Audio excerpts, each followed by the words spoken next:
Defensive linemen around the NFL got plenty of hard hits on enemy quarterbacks in 1978.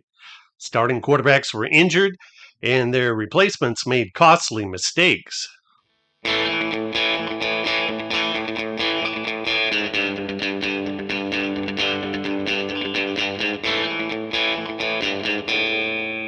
sometimes the replacements struck it rich.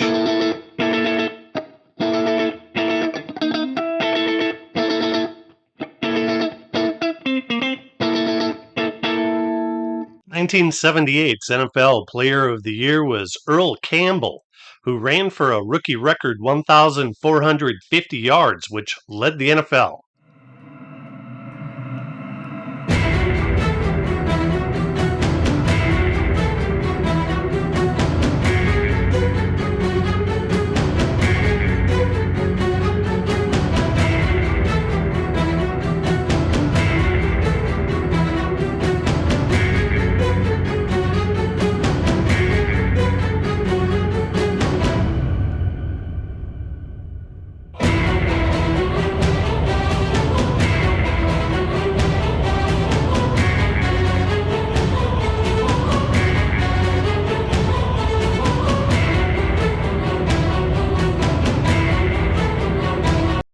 Number 7, Dante Pastorini threw for 2,473 yards and 16 touchdowns in 1978, both which were career highs.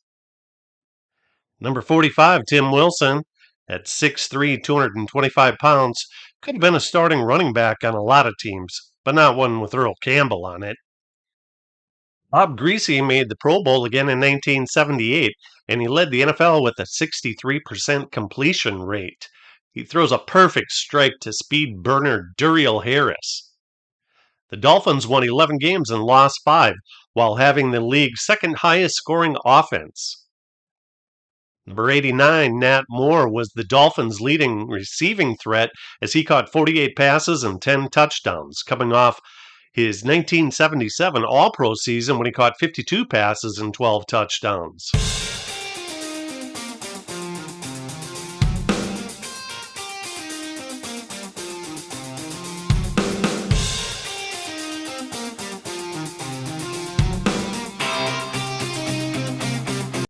The Dolphins paid a big price for running back Delvin Williams, a number 1 and a number 5 draft pick, along with wide receiver Freddie Solomon and defensive back Vern Roberson, who were shipped to the 49ers. But I think that it was worth it.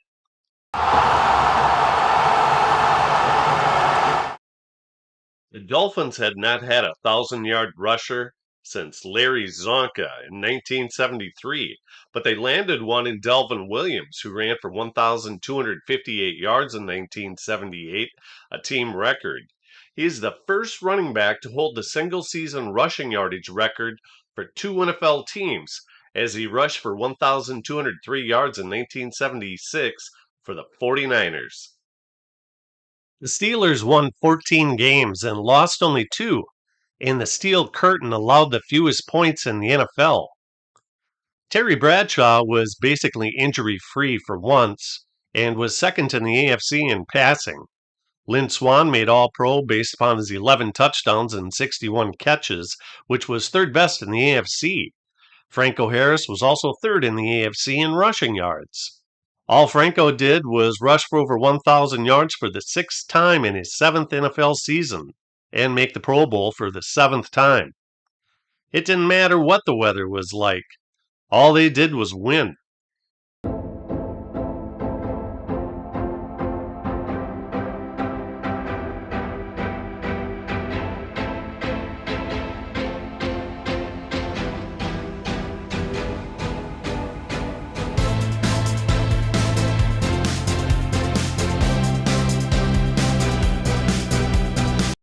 These fancy threads belong to Patriots tight end Russ Francis, who helped them rank number 1 in the NFL in total offense.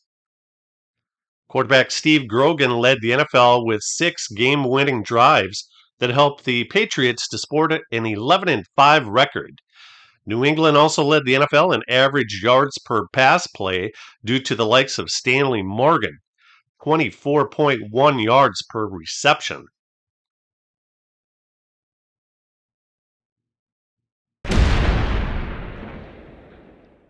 Number 39, Sam Bam Cunningham was his usual self, and the Patriots led the NFL in rushing yards. They had 4 players rush for more than 500 yards, including quarterback Steve Grogan.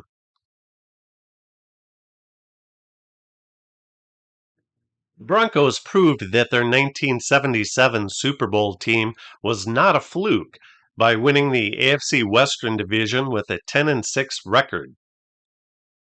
35-year-old quarterback Craig Morton threw sparingly as the Broncos ran for more yardage than they passed. Tight end Riley Odoms had a Pro Bowl season with 54 catches for 829 yards, seventh highest yardage total in the AFC. The Denver defense was number 2 in the NFL in points allowed, led by middle linebacker Randy Gradishar, who was named All-Pro and the Defensive Player of the Year. The year before, he was voted 3rd for the Defensive Player of the Year award.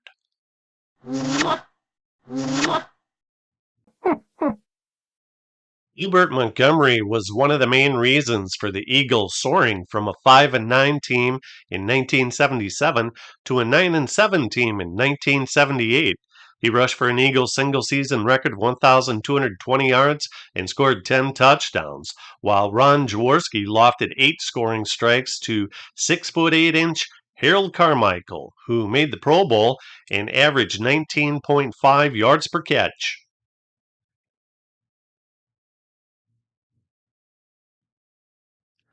On defense, middle linebacker Bill Berge was also a Pro Bowl player. We all know who this is and the team for which he represents.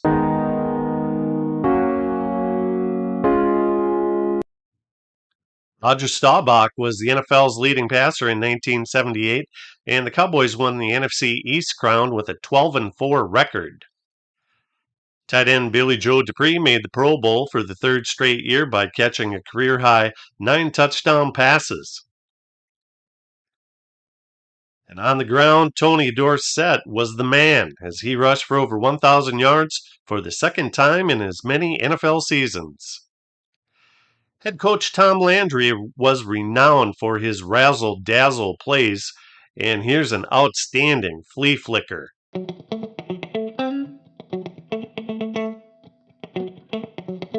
This touchdown went to Tony Hill, who, like Dorsett, also made the Pro Bowl team. Packer fans were excited because their team had won 5 of their first 6 games, but their inability to beat Fran Tarkenton's Vikings resulted in them not going to the playoffs.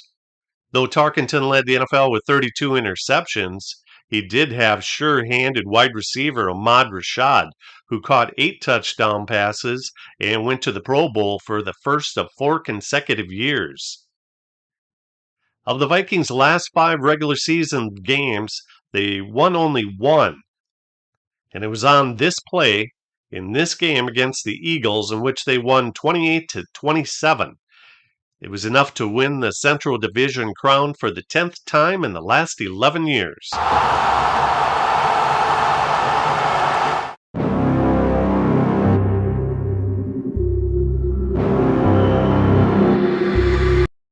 The Rams shot out of the starting block with 7 straight wins, and John Cappelletti's barreling running style was one reason why. He had 986 total yards and was a terrific blocker. Number 11, Pat Hayden, was an adept scrambler, and he threw this pass 45 yards that resulted in a 20-yard touchdown to Ron Jesse.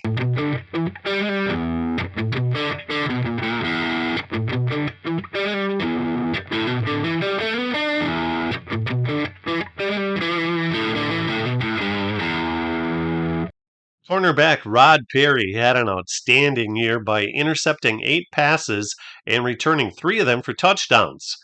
At only 5 feet 9 inches, he came up very big in 1978. The 1978 Atlanta Falcons defense was nicknamed the Grits Blitz a carryover from 1977 when they held opponents to only 129 points, which is the record for fewest points allowed in a 14-game season. The Falcons had a solid 9-7 record after they lost 3 of their first 4 games.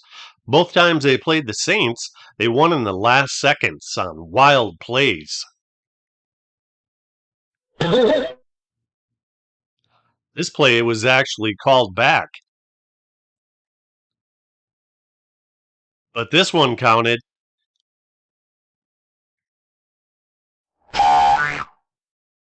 And it put the Falcons into the playoffs as a wild card entrant.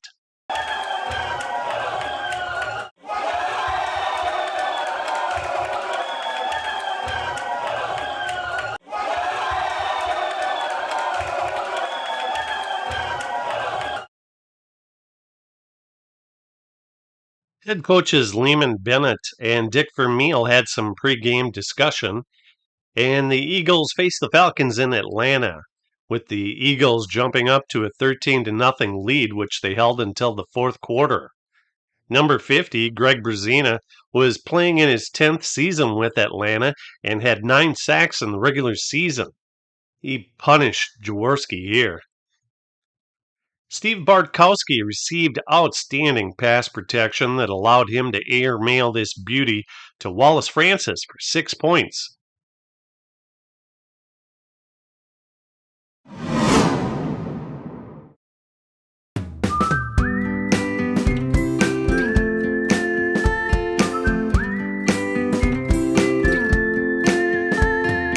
This play set the stage for a trip to Dallas for round 2 of the playoffs.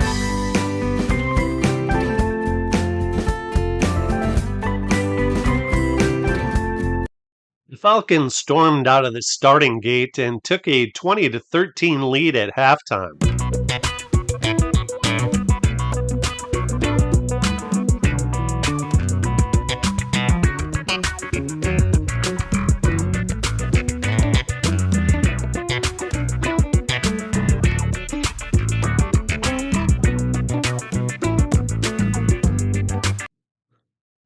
But then Dallas's doomsday defense too took over, and Dallas scored 14 unanswered second-half points.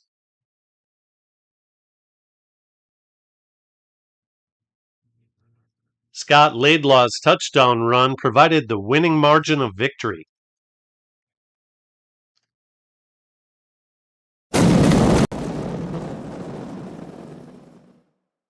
In LA, the Rams' old playoff nemesis was the Minnesota Vikings. Pat Hayden and Ron Jesse played pitch and catch, and the Rams trampled the Vikings 34-10.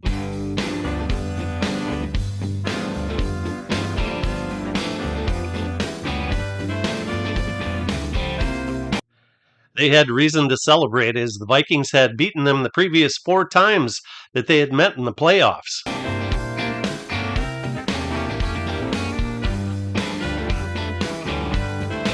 One week later, the Cowboys came to town and put an end to the Rams' dancing. The first half was scoreless.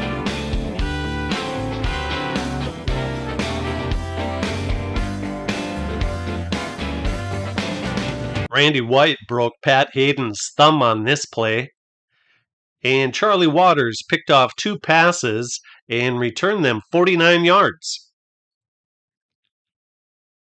For the day, the Cowboys had 5 interceptions and 3 sacks.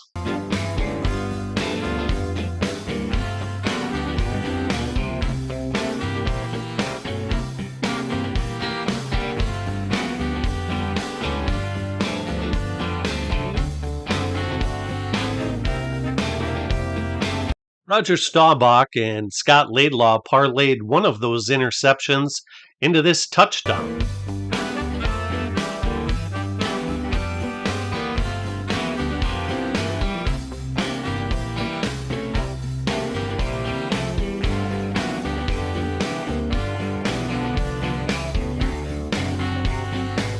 Thomas Hollywood Henderson put the icing on the cake with this sparkling 68-yard interception return for a touchdown.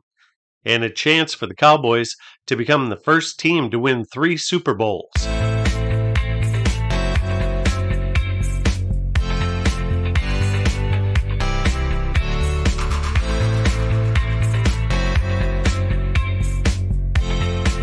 In Miami, Dan Pastorini and the Oilers were full of passion and intensity and blew past the Dolphins 17-9.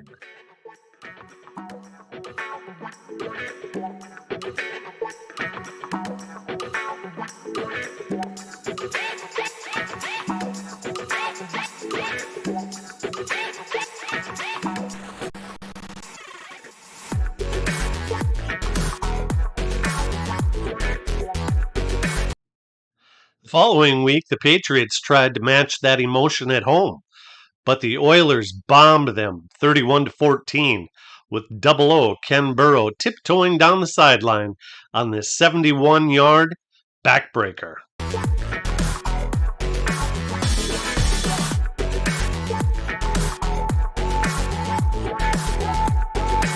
Dan Pastorini was hot, going 12 of 15 passing for 200 yards and 3 touchdowns, and the Oilers were ready to butt heads in the next round of the playoffs.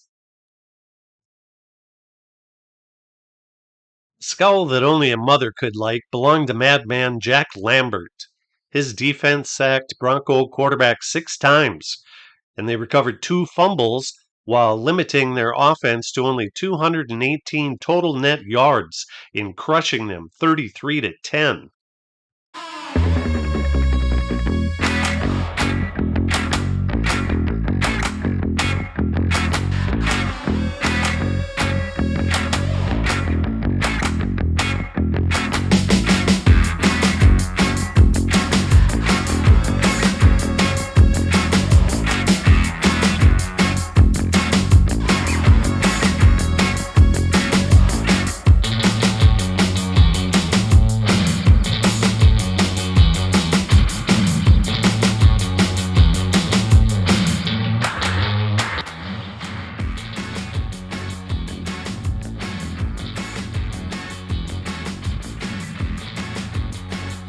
The weather in Pittsburgh was cold and wet, but the Steelers' offense was running hot all day.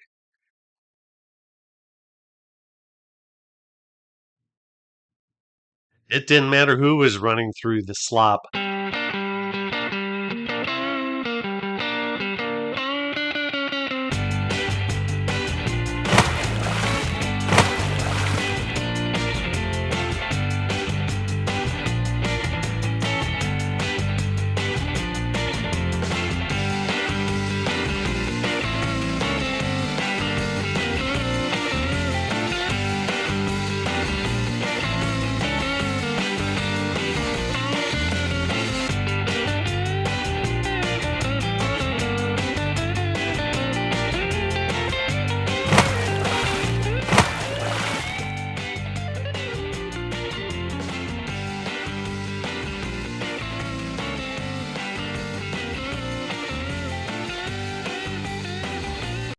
Terry Bradshaw rainbowed a 29-yard pass to Lynn Swann to make the score Steelers 21, Oilers 3.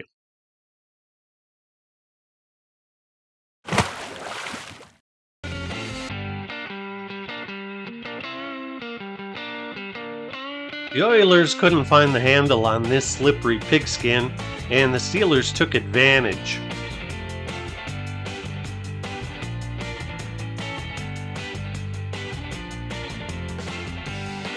Terry Bradshaw hit John Stallworth for a 17-yard touchdown to make it 28-3. Final score was 34-5, which set up a Super Bowl rematch between them and the Cowboys to see which team would be the first to win 3 Super Bowls.